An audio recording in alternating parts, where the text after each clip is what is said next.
Alright boys and girls, it's Vol here and welcome to Tin Soldiers 4. This is the fourth Warhammer event under that name and it's the third one I've attended. I didn't attend the original one, but I did attend at TS2 with my High Elves. I did attend TS3 with my Tomb Kings, and I've attended TS4 with my Warriors of Chaos.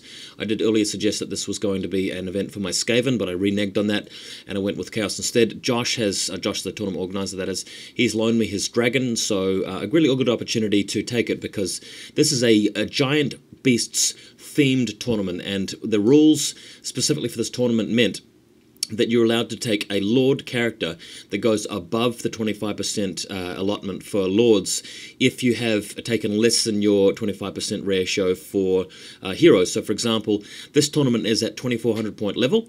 If you take 400 points worth of heroes below your maximum of 600, you can use that excess of 200 points towards your Lords as well. That's what allowed me to take a 730 point Sorcerer Lord of Tzeentch on a dragon, which is what I've done. I've taken a single BSB with a 4+ water save, Mark of Tzeentch, great weapon on foot as my hero. Got 2 units of 40 Marauders with great weapons and 18 Chosen, Mark of Tzeentch, Wailing Banner, either guys, Favour of the Gods. I know you guys know what those do. And I've got 2 units of Fast Cav, unit of Knights. I'm up against Patrick. I played him round 1 of Can Opener, so it's the round 1 rematch. He's got his Wood Elves, but he's got a Wood Elf Dragon, a Treeman, unit of 8 Treekin, 2 units of Dryads, 2 units of Glade Guard. I've deployed my Fast Cav right at the back here in the corner because that sort of denies him from landing the Way Watchers behind my army. He's actually got a Scout character in with his Way Watchers as well, which I thought was quite cool. The scenario is meeting engagement. I haven't rolled a 1 for any of my troops, but he's rolled a 1 for his unit of archers with the flaming banner. Next image, you get to see the dragon in all its glory. I've got a 4+ ward save on it, so it's up to a 3+. He's got an earthing rod. Infernal Puppet was banned by the tournament organizer for this event, which I thought was interesting because it didn't ban Wailing Banner on the Chosen. The Sorcerer Lord's also got an Iron Curse icon for the dragon just in case, and a Biting Blade. And I think that's it for his gear. Going to the next photo, you can see his dragon prepped up to attack me. He's got the what has he got in this guy? I think he's got a low ward save. I think a 5+. He's got the one that causes stupidity on nearby forest spirits, but gives him some other I think some other potential bonus. I think he's got the spear. He's got some sort of combat weapon. Also, I should mention that my Chosen have already got the 6/6 this game for the ward save and stubborn, which is quite easy to get because of the synergy with the Favour of the Gods item on them and the Wailing Banner, preventing you from having to roll up Fear and Terror. So, next image again, my Knights are actually facing down as Way Watchers, so he places them after deployment and they're going to be blowing me at short range. Next image, I have managed to get the first turn because I deployed first. He didn't get the 6, so I've just shunted forward with as much stuff as I can. The Warshine is in some sort of ruin there, which is a Charnel Pit, which is a special type of terrain on the Warhammer rulebook. It makes you -1 leadership if you're within 6 inches, so I'm trying to clear out of that as soon as I can. Next image, he's got his guys over here, I think, responding by just moving around. He's also brought his archers onto the field on the left there, and he's keeping his Dryads in the forest and the other Dryads to the left of them further over. I think he's only got a single level 1 mage here, or level 2, so I've been able to keep his magic phase fairly quiet. Next image, what I've done here is, this is a blunder by the way, this is a big mistake of this game. I chose to charge his Way Watchers with both the Marauders and the Knights. I tried to lure him into a dumb trap, but he wasn't foolish enough to fall for it. I was hoping that he'd shoot a standard shoot against the Marauders first, allowing me to send the Knights in, but he didn't. He just held against Marauders, so I sent the Knights in as well, and he stood and shot at the Knights. He didn't actually kill any of them, but this means he can get combat res out of my Marauders quite easily, and there are less Knights fighting, so that's a big blunder, which will probably cost me both of these units together. Next image, my guys are slowly but surely, marching around. I've got the dragon within range of the treeman, but I've been trying to cast Flickering Fire and Gateway as wherever I can, but he's been dispelling me with his Dispel Scroll and as many dice as he can throw at whatever I've got. Next image, the Knights, unfortunately, losing one of their member against shooting, and the Marauders have been destroyed. I've killed a couple of Way Watchers, but now he can charge in with his dragon, which will mean that he can crunch my Knights pretty easily. So a dumb mistake there, I shouldn't have done that. Next image, he has charged me with his Dryads, and he charged from the forest into my Marauders, which I think was a real blunder. He should have kept them in the forest where they can, continue to have steadfast or stubborn. And what this meant is that the Marauders ground the Dryads down, killed about 7 of them, and he killed maybe 5 or 6 of my guys, and I've got the ranks and the banner, so I easily broke him back and destroyed his Dryads straight away. Next image, he has indeed cleaned up my Knights with his dragon and has overrun. I've got a second unit of fast cav moving over here, and I want to try and sort of move around and later on get a redirection on his Treekin unit towards the end of the game and hopefully destroy them. So that's going to be the plan later.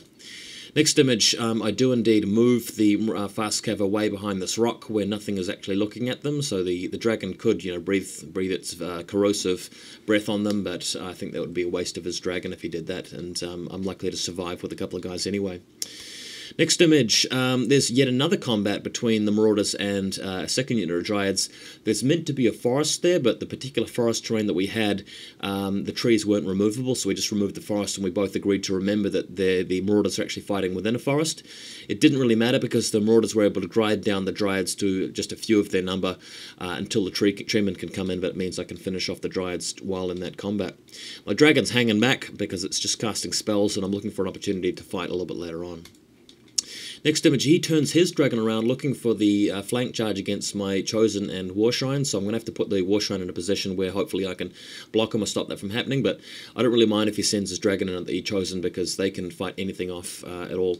He moves his Way Watchers around to shoot at the Vast Cav as well. Next image, the Marauders fighting against the Treeman now. The Treeman moves in, thunderstomping heaps of them and stubborning his way through, and the Marauders killing the remaining Dryads. But at this point, I can start grinding at his Treeman as well, picking up a couple of wounds off him in the first round, so that was quite fortunate, and hopefully be able to reduce his wounds drastically later on in the fighting. Next image, I've sent the Marauder Cav around to redirect the Treekin so they can't get the charge off on my Chosen, then hopefully if he takes the bait I'll just charge in the next time. He's got his dragon set up for a charge too, but I've positioned it in such a way that the dragon can't flank charge the Chosen and fit his space between the Chosen and the Warshrine.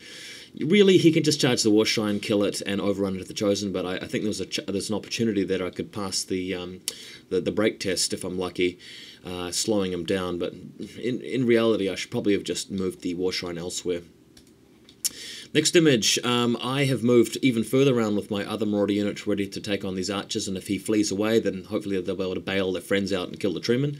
I've moved the dragon closer, out of range of his dragon, and I'm trying to cast Flickering Fire and Gateway on his Treekin, which I do successfully manage to do, getting like 7 wounds on his Treekin at the end of that. He's also miscast with his mage, blowing up half the arch unit who are standing in the swamp, so since the mage actually took a wound from the swamp earlier on, difficult terrain test because it was like a venomous sort of swamp, he's now dead. Next image, the dragon charges the Chosen unit. I challenge him with a champion. Both his rider and dragon hack away at the champion, getting no wounds on him because he's got a 3+ ward save. I hack back and I think do 1 wound on the dragon. He fails his break test, flees. I try to pursue him, but I don't catch him. In the meantime, the Treekin have actually charged the Marauders there. Next image, he's still plugging away at me with the Treeman. He's killed over half of the unit now, but I've got him down to about 2 wounds, I think. And his other archers are firing at my other Marauders in the background, not really getting too many kills. The Warshrine has fled through the Chosen, and that's what it's doing there in front of the swamp. Hopefully I'll be able to rally it and then charge his 3 archers later on. Next image, here's what's happened. In his turn, he's charged me up pursuit. So in my following turn, what I can do is then simply reform the Chosen, move up towards the Treekin and start fighting them, because if I kill 2 Treekin now, they'll be much easier for me to kill in the long run. His dragon's, I think, taken 2 wounds there. Next image, my dragon flies next to his Treekin, fries all of them with its breath weapon attack, and I simply swift reform and move up to him with my Chosen. I try casting spells here, but I don't manage to wipe them out. Next image again, his tree man has destroyed the Marauder unit originally that was fighting. It's on 2 wounds left. We've put the forest back in place now, so that's why you didn't see in the previous photos. The War Shrine has fled again from some other charge into the forest and survived. And what happens here is the Marauder simply chopped down the tree man, since he only has 2 wounds, and I had about 16 frenzied attacks there, well 16 total, including frenzy. Next image, his dragon is moving away, as far away from the situation as he can, so that he doesn't get gatewayed. Next photo again. In fact, there is no next photo. I'll tell you what happens though. My dragon chases down his Waywatcher and character and kills them, and my chosen charge in and wipe out the Treekin. So it was a significant victory to me, putting me at the top of the tables after game 1, or very close to the top. So thanks for watching this, guys. On to game 2.